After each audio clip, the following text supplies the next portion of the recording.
Midway Games is very well known for their games, most of all for Mortal Kombat. And Mortal Kombat has been one of the popular games due to their vitalities and their brutalities and just how violent it is. In 1995, the release for Mortal Kombat, the first ever film adaptation, came out to play. And that was directed by Paul W.S. Anderson, who's well known for directing the Resident Evil franchise. Although the movie did pretty well, Midway Games wasn't too happy with how it was executed.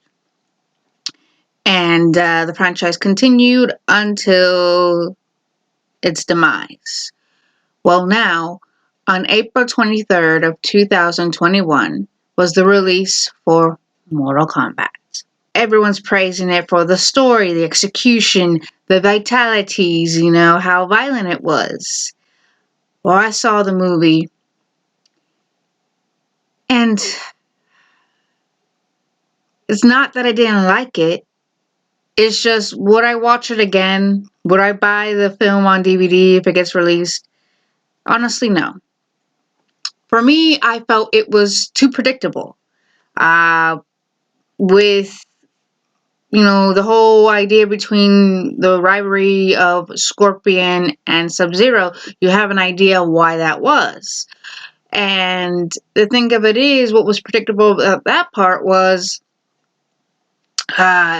when Scorpion died, obviously you have Cole, who came out to play. Now I'm watching this with one of my friends, and he's going to be Scorpion. He's going to be Scorpion. I said, I don't think so. I have a feeling he's a descendant of the Scorpion. There's something way too predictable about it. And lo and behold, I was right. He was the descendant of Scorpion, which Scorpion ends up coming back to life from the gates of hell, having one last fight with Sub-Zero. And in the end, they end up fighting him together, and they win. All right, cool. Then when you find out about Kano, Kano, that was his name. We knew Kano was going to be double-crossing. We knew he was going to be playing both sides one way or another. And lo and behold, he did. He allowed the bad guys to go into the temple, and predictable. To me, the film was way too predictable. Way too predictable. I mean, it was just... come on. I get it. I understand. I'm not saying it wasn't a good movie. My mom liked it. I didn't really too care. It's just, I don't know. It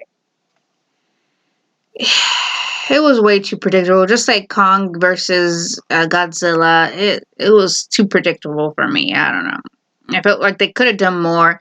And they hadn't even reached the tournament yet. They weren't even there. In 1995, they were there. They were at the freaking tournament, But you can see a lot of key differences from the 95 adaptation to now. I think Goro was his name, the big four-armed dude. Yeah, the way he was made was cool.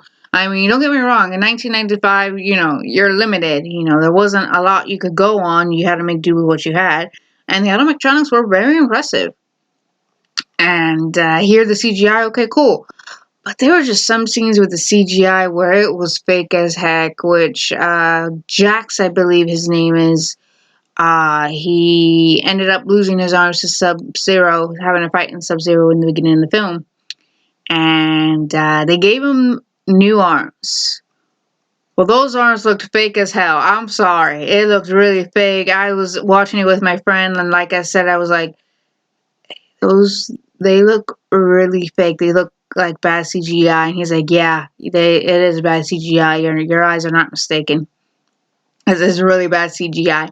And then when he really got his arms, they looked awesome. They looked cool. They looked realistic. Oh, man. Way too predictable. Don't get me wrong. That was the only part that had the really bad CGI. Other than that, the rest of the CGI was pretty cool. I don't know. It was just, to me, it was way too predictable. Way too predictable. From Cole being descendant of Scorpion towards Kano, you know, freaking,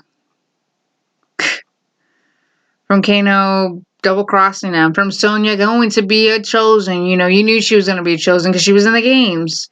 Um, the whole idea of the mark, okay, creative, but then again, it was just like the fact that it could have been anyone. Anyone could get the mark. Anyone who kills a chosen gets that mark. It would have been cool if, like, each individual was chosen for their talent. And not only that, they had the Kai, the Kin, or the Chakra, whatever the power was. I mean, it really got predictable when he was fighting Goro. Like, okay, he's gonna get his Kai. Watch him get his Kai. Watch him get his Kai. And lo and behold, he got his Kai. It was just predictable. Almost every scene you were watching, like, okay, this is the part where Scorpion's gonna come out of play. Yep, he came out of play. Yep, that dude's gonna get his Kai. Yep, that dude's gonna get his arm. Yep, that's gonna. To me, it was way too predictable. Way too predictable. I mean, a lot of people loved it. Okay, cool. I'm not saying it's a bad movie. I'm just saying, to me, it was way too predictable, and it was kind of hard to enjoy something when everything is predictable. You know what's gonna happen. You know it's gonna work. It's just like jump scares. You know a jump scare is gonna happen. It's kind of gotten cliche. Rather than, right, okay, the bad guy's in the house. Where's the bad guy? Is he gonna come from behind, in front, the side? What's gonna happen? Like, we know he's in the house, but how is he gonna attack? That's the one thing that's gonna keep you on your toes. You know. I don't know. To me, the story itself was good. It's just the way that it was executed was predictable. That's, in my opinion, the execution was predictable. What can you do? But would I watch it again? Maybe if I didn't have anything to watch. If I had to choose between watching the Snyder cut of Justice League and that, I would choose Justice League. If I had to choose between that and Kong versus Godzilla, I would go with Mortal Kombat, because Godzilla and Kong, I mean, that was way predictable. From the trailers to when they announced Mecha Godzilla, I knew. It was like, yeah, they're gonna work together. They're gonna do this and that. Shoot, yeah, they're gonna work together. Kong is gonna be king of his land, and Godzilla is gonna have the rest of the world. But yeah, that's what's going on. So to me, it was way too predictable for me. Way too predictable. I don't know. I hear there's gonna be a sequel. Like, if it does well, they're signing on to do, I think, 2 more movies. And I don't know. We'll see. Who knows?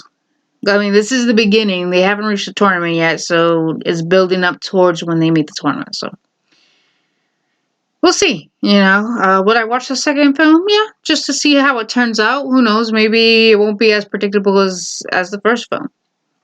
But only time will tell, and we'll go from there. So that's what I gotta say. It was too predictable even for me. That's it.